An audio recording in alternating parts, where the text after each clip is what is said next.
Well, I just want to be very clear about this. You're looking for a fair situation, but newsflash, the world is not fair.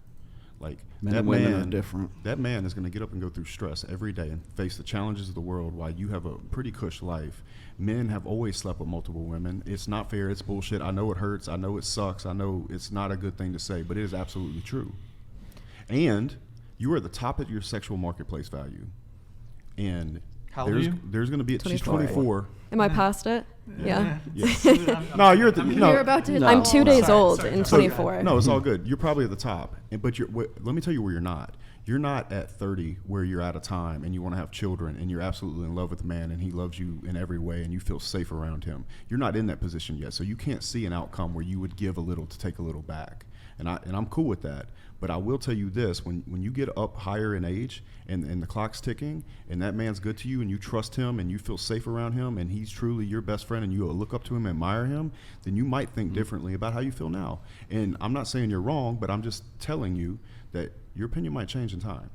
Sure. My point was in response to his, which is, would I have a problem with the asymmetry of wanting a woman with a low body count while having a high one? Mm-hmm. And I would, because what I consider a valid reason for preferring a partner with a low body count is that it's better for pair bonding. You're less likely, if you don't have that propensity to seek novelty, you're less likely to stray. People who are more promiscuous, they tend to be more unfaithful. Correct. That cuts both ways. Those studies do not. The studies clearly show that is far, far more likely the case with women than men. In fact, in some cases, after a certain amount, it's negligible with men. With over 20, when women have slept with over 20 men, it's like a 17% chance that she's still happy in a marriage. For men, it does not show that drop off. It does when we're talking about virgins. We're talking about 2 virgins, yes. But the thing, the question you asked before, what is the one thing before you went to the bathroom that you're most upset about with dating? It's that people don't look up these studies. That is the one thing I'm the most upset about.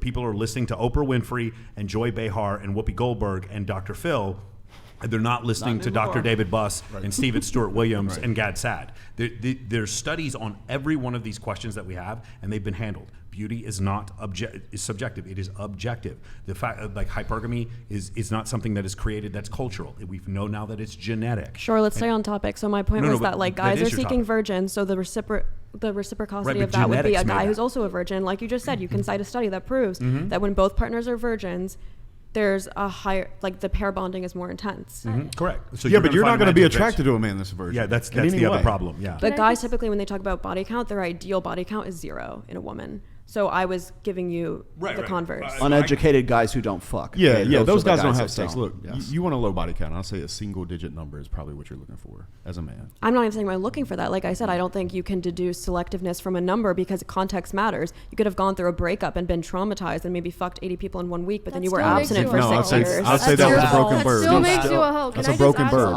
Go ahead. I got one, but go ahead. Let her go. Okay, I just think... Okay, you're overcomplicating things. Again, everyone's overcomplicating things. I don't think anyone wants to sleep with a woman or settle down with a woman who has 80 bodies. That's disgusting. How am I overcomplicating? I'm breaking down why... I know you're breaking it down, but it's something that doesn't need to be broken down. Most people, if they hear that you have 80 bodies, they'll be That's good. I bet you fucking has AIDS. Let me tag something on at the end of that there. The reason why men have a sexual, I won't say revulsion response, because there's a human revulsion response, but it's intense for certain things, like you want to get away from a dead body. Like you want to get away from a dead body. You want to get away from things that smell, like feces. Fear of heights. There are things that human beings are instinctually want to get themselves away from, okay? When you're looking for, when a woman, it seems like she's easy, or she's had 80 bodies, or she has children from another man, there is a hesitation in men that is instinctual. And the reason for that is because that woman represents a bad bet for his paternity.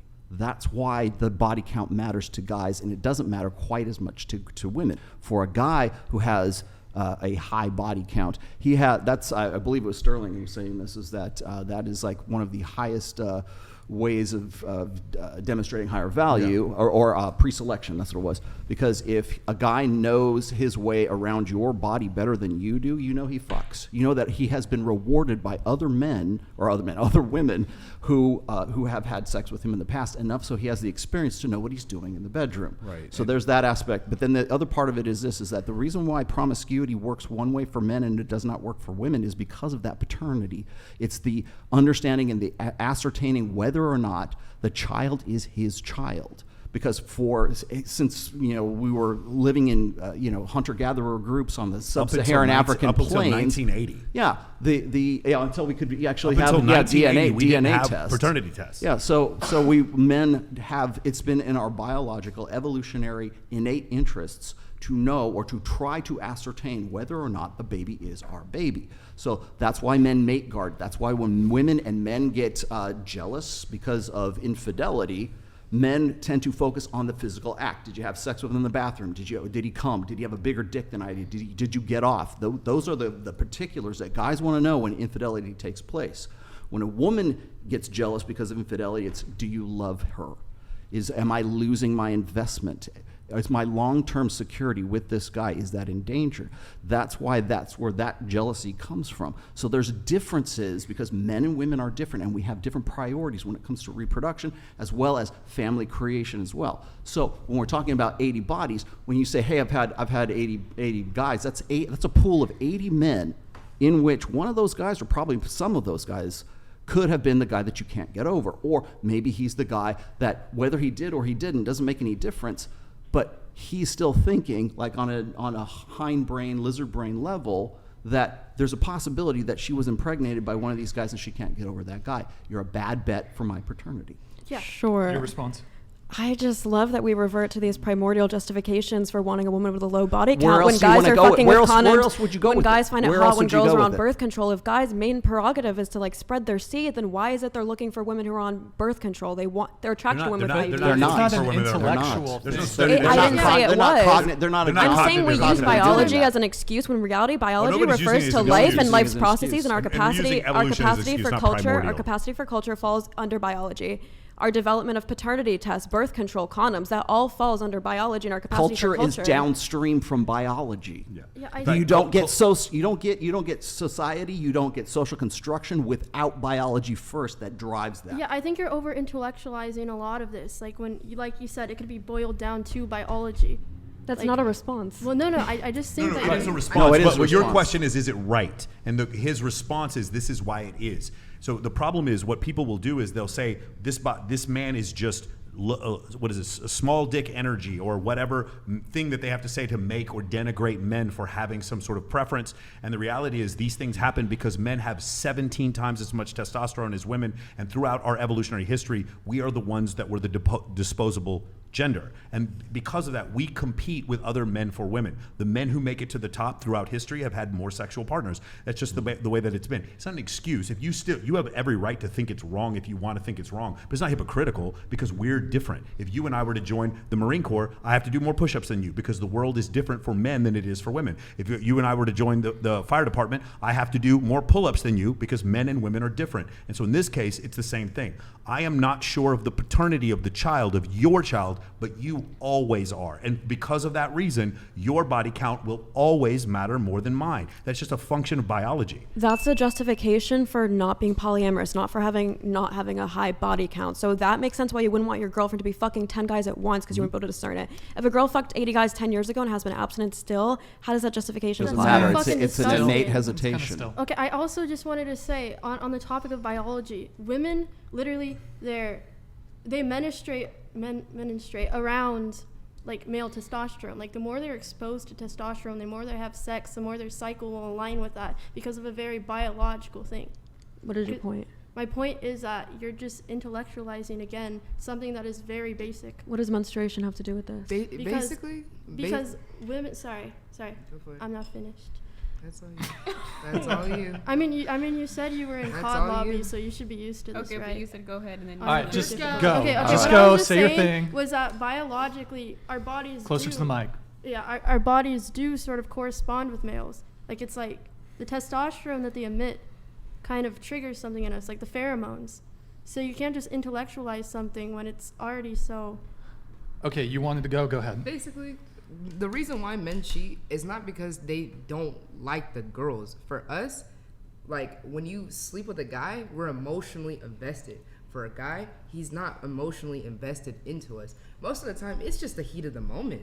And then the next morning after, and the next morning after, you know, that one night stand, there's that post nut clarity that he feels like he doesn't see a life with you. That's the oxytocin kicking in. Yeah, exactly. But you know, he doesn't see a life with you, and he doesn't see you as a partner or relationship or anything. For her, it's oxytocin. And for him, it's tryptophan. And for a female, it's, you know, for guys, it's all performance. It's performance based. For females, we don't really do as much during, like, you know, when we're on the bed. It's usually the guys. Can I clarify something here really quickly? Because what you're bringing up is kind of a common misperception. Okay, it's like, well, and I see this in the chat as well here, is that it's like it's no longer the devil made me do it. It's my biology made me do it, and we don't have any control over it. No, we absolutely are responsible for our own actions and for as far as the results and any of the consequences that come after that.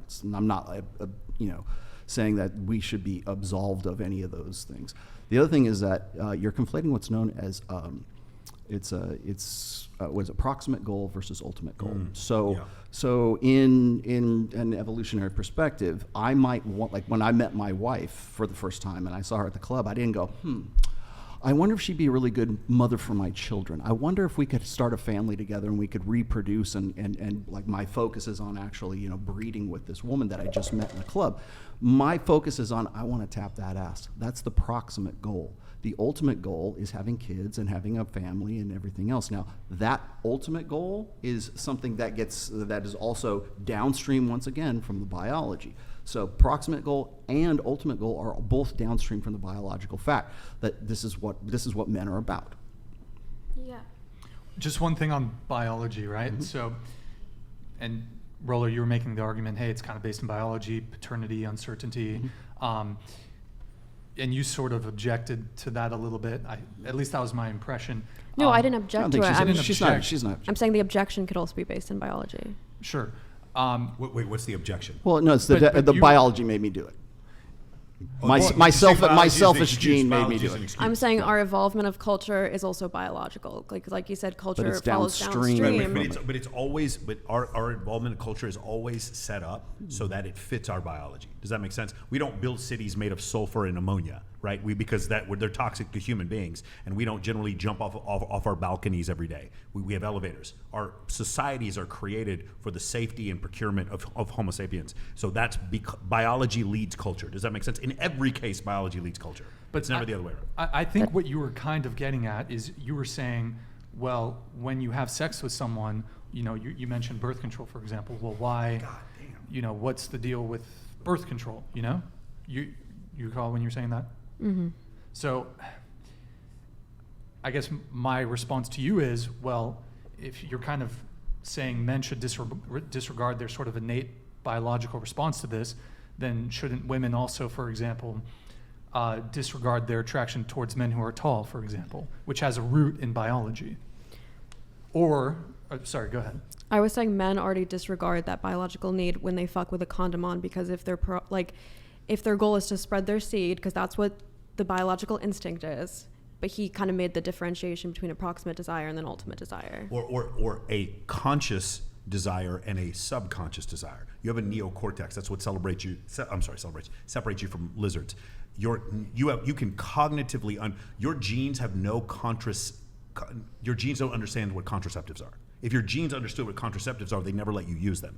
Your genes want to replicate themselves, but you cognitively understand what contraceptives are. You subconsciously do not, and that's where the conundrum comes in. Exactly what Michael said. Like you can want to spread your seed. That's the objective of sex, right? But you can also do that at a time where you're not ready to have a kid. So your biology, your genes, everything is telling you, like, I want to go through with this. Your brain up here is saying, I don't want a kid right now. So it has nothing to do with that argument at all. I would say also most people who are having sex, it's more for it's like casual. It's recreational. It's recreational. Yes. I want to have just a little back and forth with you. The thing about the tall preference. A little bit, but it was more so. I guess you said it was a bit of a double standard, right? Well, you say, okay, when it comes, like, for example, a guy who has a high body count, you object to him desiring a partner who has a low body count. But then how come short women can desire tall men? Is that what you were going to ask? Well, you're preempting me a little bit there, but basically, I mean, I guess my question to you is it wrong to desire things in a partner that you yourself do not possess. No, and I don't think that was the basis of my argument. We were talking about a study which posits that 2 virgins have the optimal marriage success rate. So I'm saying in that's not... Well, I think you're shifting a little bit, because initially I think you were saying, well, I don't know your exact wording, but it sounded like you objected to, for example, a guy who has a high body count desiring a woman with a low body count. Yes, in that specific instance, but I'm not making the generalization that you can't want something that you personally lack. Well, I was saying in that specific instance, it doesn't map on because of the study we mentioned, where it does map on. It's not reasonable to hope to, like, I'm just going to be honest with you, the probability of the person you marrying being a virgin is infinitesimally low. You understand that? Why? I thought guys are more often virgins than girls. It's way harder for guys to get laid. No, I agree with that. You won't be attracted to him. No matter what you tell us about your energy and the connection and the chemistry, no offense, like, I just don't believe that you fully understand what you're attracted to. I think later on, once you come to the realization that you keep finding these certain individuals attractive for certain reasons, and those reasons have to do with hypergamy, you're going to come to the realization that the things that cause those men to be virgins are the reasons why you won't be attracted to them. And the likelihood of you finding a man that you have chemistry with, it's far more likely with a man who is attractive to the opposite sex. So the likelihood of you finding a dude who is also a virgin it becomes progressively lower, and probably lower the longer you wait. It becomes progressively lower. Well, I just wanted to go back to the point where you said, like, oh, they're fucking us with condoms because they don't want to have kids. I think the reason why they're fucking you with condoms, not you specifically, but in general, is because you've made yourself so easy. Like, they don't want to fuck someone who might give them gonorrhea, in my opinion. I think it's more of a safety. No, they want to fuck other girls that they don't want to get pregnant. I don't pregnant. think she's wrong, but I don't know where that came from. No, I don't know. No. It's been stuck in my mind. It's the proximate goal. Like, I want to get off of that girl. We got it. It was a dunk that came out of nowhere, but I don't know where that. I don't know how we got there. There's a loose ball foul. Yeah, technical too, but 2 free throws. That was a good point, but I don't know how we got there. Question for you: is that an expectation that you have? Do you think that's going to happen for you? Marrying a virgin guy? Yeah. It's not, no, I don't care. Like I said, I don't conflate selectiveness with body count. I've reiterated that several times. Okay. That I don't value the guy being a virgin. I want someone who's selective and has high standards. Because to me, that's what correlates with infidelity. So do you think there's men out there that would be with you and have not slept with women that are less attractive than you? Wait, can you rephrase that? So, for example, if you date a man, would you expect that all the women that he had slept with would be at your level or higher? Oh, that's not even technically what I meant by selectiveness. I more so don't want to date a guy who's so horny and down bad that he gets like one DM from a girl and he jumps on it.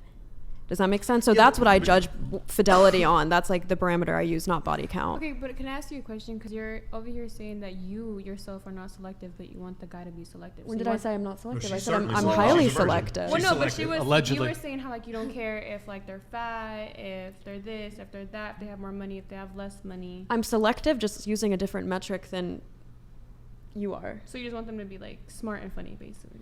Yeah, I would say that's still highly selective. The average person is a dumbass. The average person is actually average. The average person has a 100 IQ. I understand what you're saying. The average person is not a dumbass. It's just they're overrepresented by, sorry, I'm going to go down a path and I'm going to get myself in deep shit. Sorry. Oh, we got another one? Yeah, and we'll do a live one. We got a couple super chats here coming in. I just wanted to kind of put a cherry on top on our little conversation. So what I was kind of getting at, and I don't know if you've kind of almost walked back your position a little bit, but I think it's this whole thing of women objecting, for example, to a man who has a high body count, and he doesn't want a woman with a high body count, or he wants a woman with a low body count.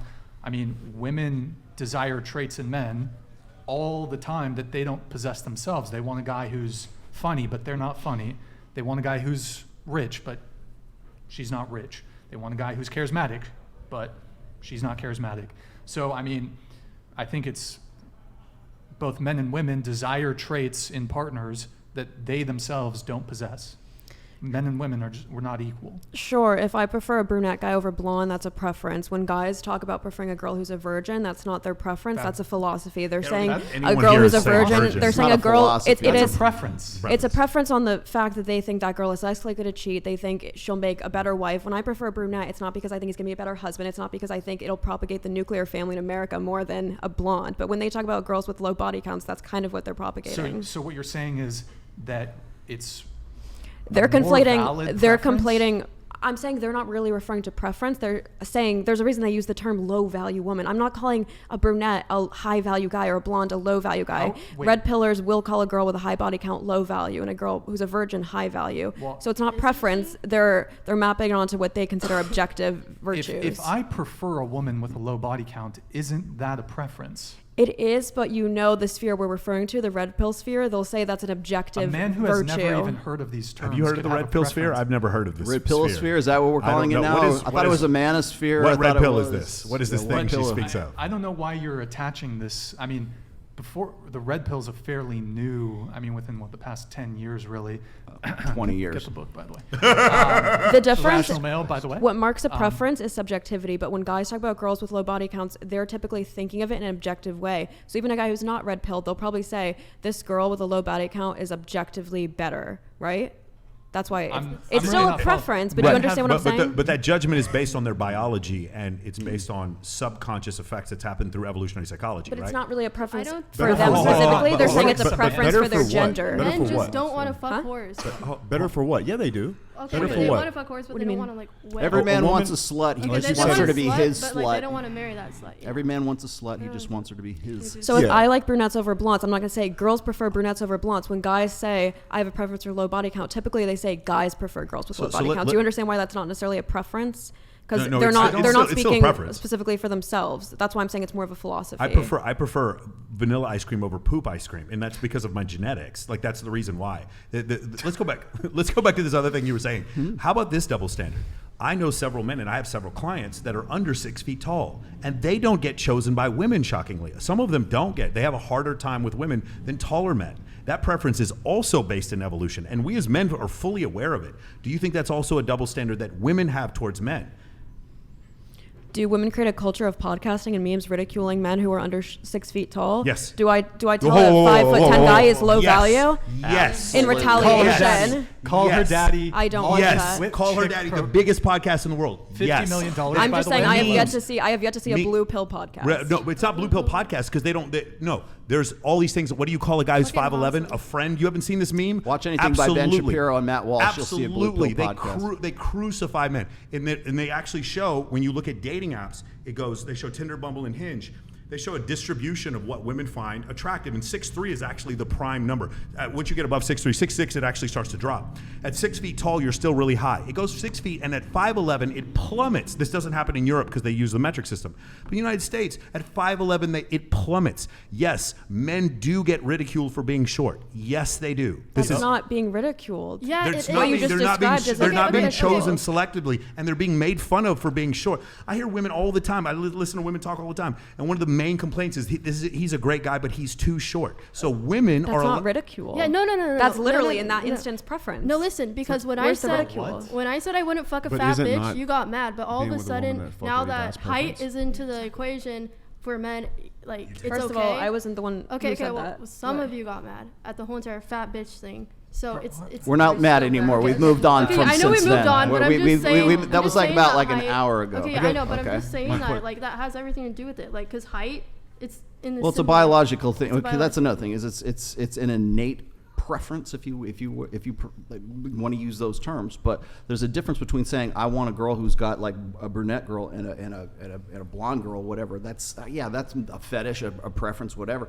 But the reason why I am hesitant to get with the single mommy is because I have 100,000, 200,000 years of evolution that says that woman is provably already raising the child, I would have to raise the child of another man right there. So that hesitancy is not a preference. It is a biological adaptation to be aware that if I go and I put my resources towards raising that, participating in the parental investment of another man's child. Hold on just a second here, Rolo. Mia Khalifa, you're failing to understand that the double standard of promiscuity applies to marriage. Men want female virgins for marriage. Per Institute for Family Studies, multiple sex partners reduced marital quality for women but not men. Alvin Sam, thank you for the big $200 donut. Appreciate it. Yeah, I would say in general, women aren't necessarily more or less attracted to men based off their body count. But if we're trying to propagate the healthiest and most successful institution of marriage, that's based off both partners being virgins until marriage. The original point you made was about a double standard. And the thing is, let's bring up one more part about this double standard. For me, being afraid to be with a woman who's been with 80 guys, there's actual studies that show, from an evolutionary standpoint, Institute for Family Studies, the study he just brought up, there's actual studies that show that could be deleterious for my relationship. For you to choose a man who's under 6 feet tall, some of the best fighters on the planet are under 6 feet tall. Some of the baddest Marines and Navy SEALs on earth are under 6 feet tall. Probably most of them. And so the point is, where you're provisioning, the reason why women prefer tall men is for protection. The protection paradigm doesn't fit anymore in 2023 because a guy who's 5'6" can buy a Glock.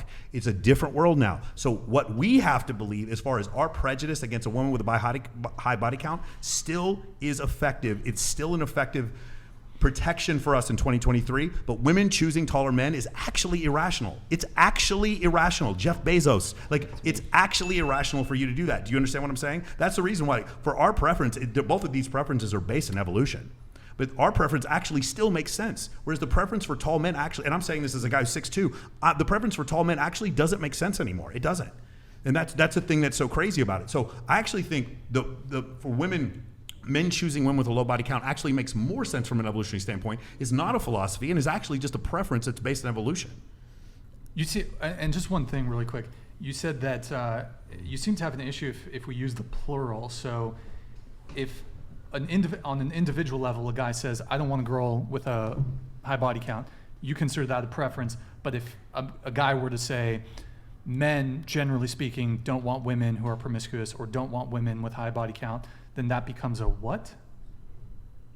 You said that's a philosophy, I didn't right? say it's a philosophy because of plurality. I said it's a philosophy because it's usually tied to the idea that this is what's better for society. The downfall of Western society is because of female promiscuity. That's usually what gets conflated in with this idea with low body count. Well, I mean, you're taking it in an interesting direction. Would it also be a philosophy then to say that if a woman were to say, generally speaking, women prefer men who are tall, is that a philosophy, or is that just an acknowledgement of it's a philosophy if they talk about it in a reciprocal way to the way they just did. So if I were to say tall men are objectively better, and if I was like a tall man supremacist because I said, short men are less than, tall men are what we need for protection, but usually women aren't even necessarily thinking about protection. Like he was saying, it's kind of a false equivalency at this point. They are still attracted to those men. They are, but he was asking what delineates between the preference and the philosophy, so that was my answer. Bro. What? Can we move on? Yeah, can we please move on? I have a question. We're like okay. You asked me. My question is, I know that the height thing is actually like a real issue for girls. Hold on just a sec. Ivan Jr. Thank you, Ivan. Appreciate it, man. Men following model types doesn't mean they want one. Social media is an illusion. A cheater is a cheater with /out social media. Listen to Waller. Feminism pushed both into working. Have ladies lost trust to be dependent on men and let them lead? Study 70. Yo, Ivan, thank you for the $200 super chat, man. Really appreciate it. Thank you. You need to take us to Burger King with all these $200 super chats. Hey, Let's go make Mike Davis rich. Let's go make Mike Davis rich. Come on, he's already rich. Okay, he's got 300 fucking Burger Kings. We got a couple hand raises here, so why don't we'll go you. Oh, no, Aspen was going. Aspen, then we'll go you, then we'll go you. Go ahead. My question was, how can we? So I really liked your point about it actually still being a problem for women to have high body counts, but it's really not a problem for guys to be short and date them. Correct. How do we help girls get over this? There's a lot of ways to do this. I actually think a function of gratitude, and maybe here's the issue that happens, and this isn't the solution, but this is part of the problem. What happens is a girl will go through her life and she'll be pretty average on social media. There's no average for men. Men are really good on social media, or they look terrible. For women can be average and still slide into a celebrity's DMs and still have sex with the celebrity, right? There's numerous stories about Leonardo DiCaprio, numerous about different guys just running through girls throughout Hollywood, okay? Chris Brown, Nick Cannon, etc., right? And their rosters never end, okay, when it comes to that. The problem is once she has sex with Blake Griffin the first time, or Nick Cannon, or whoever, every man from that point afterwards, she compares to, or rather, she measures her value based on the fact that she fucked an NBA power forward. Now, every guy after that has to compare to the NBA power forward, and when he doesn't, because of his finances or his height or whatever reason, she has an easier escape route. It's easier to pull the ripcord and to get out because she's already knows that she could have sex with the guy in her mind. Maybe she can change him. She can be the one to wife him up, or for her to be wifed up. And I see this several times where I have a lot of my female friends who are delusional, who live in Los Angeles, and they're saying, yeah, so-and-so, I used to date so-and-so. And I'm like, no, you didn't. I know him and his wife. I'm sure he fucked you. I have no doubt whatsoever. That dude never claimed you for one fucking second in his life. And I've seen this happen over and over again. And these girls legitimately defined their own attractiveness and their standard by some celebrity they had sex with. Or it could be, let's take it all the way back. You're in high school and it's the quarterback of the football team. Or it's the manager at the Denny's. Let's bring it way down. It's still like that. And so when that happens, you end up with women having, for lack of a better term, delusional beliefs about what their levels of attractiveness are. And so now everyone has to be at that range. And now they have what's called dopamine resets. Dr. Andrew Huberman talks about this. Their dopamine resets to the point where like they can only feel attraction for these men who are at these like unattainable Apex levels. Yeah. And then once they hit 30, once they hit, the end of once they get to an epiphany phase, then all of a sudden those things don't become quite as important. And that's another evolutionary adaptation. Because now they look back and now when they were 23 and didn't want to settle down and wanted to date the power forward, now they're 30, they look back and now there's a 23-year-old who is dating that power forward. And he's not calling her back anymore. Or if he does, it's just for sex. Mm-hmm. And so that's the problem. And so for women, a cognitive recognition that this is the cycle that you're going through and then deciding to not go through that cycle, that's the only thing that I can tell you. I mean, it's hard.